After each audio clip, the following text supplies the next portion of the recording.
Siapa sangka anak ini akan menjadi pahlawan sejati untuk ibunya. Suatu hari ayahnya ngajak ia untuk berburu zombie di sebuah pulau. Dikarenakan ia telah menginjak usia 12 tahun. Ia pun pergi meninggalkan ibunya yang sedang sakit parah. Setelah sampai di pulau itu, ia pun diperintah oleh ayahnya untuk memanah seorang zombie gemuk yang sangat lambat. Ia pun memberanikan diri menembaknya. Calculate for wind. Send it.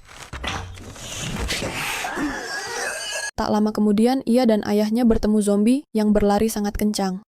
Ia pun takut dan tidak bisa membidik zombie itu. Mereka pun berlari ke arah rumah tua dan berdiam di atas atapnya. Sampai keadaan aman, anak itu pun melihat ada sebuah api di tenang pulau itu, dan bertanya kepada ayahnya tentang api itu. Ayah menjawab kalau ia tidak tahu. Setelah keadaan aman, mereka pun pulang. Setelah sampai di rumah, ia pun bercerita kepada kakeknya tentang api itu. Kakeknya pun berkata, kalau api itu adalah tempat tinggal seorang dokter. Ia pun kesal terhadap ayah, karena tidak membawa ibunya ke dokter. Ayahnya pun berkata, kalau dokter itu telah gila, sebab ayahnya pernah melihat dokter itu menyusun para mayat dan membakarnya satu persatu. Karena itulah ayahnya menganggap dokter itu gila.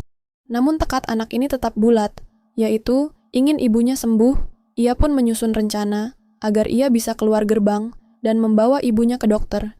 Ia membakar gudang penyimpanan. Setelah para penjaga sibuk memadamkan api, ia pun pergi diam-diam bersama ibunya.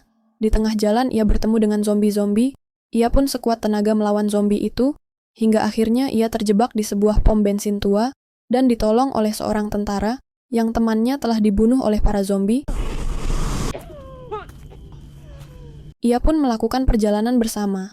Namun, ketika di tengah jalan tentara itu dibunuh oleh zombie, anak itu dan ibunya pun lari. Hingga akhirnya, ia bertemu dengan dokter. Dokter pun mengajaknya ke tempat tinggalnya yang dipenuhi dengan tulang belulang manusia. Setelah diperiksa oleh dokter, ternyata ibunya memiliki penyakit kanker yang cukup parah dan hanya menyisakan waktu hidup cuma beberapa hari. Anak itu pun merasa terpukul, yang mana ia telah berjuang mati-matian untuk sampai di tempat itu, dan pada akhirnya, ibunya tidak dapat diselamatkan.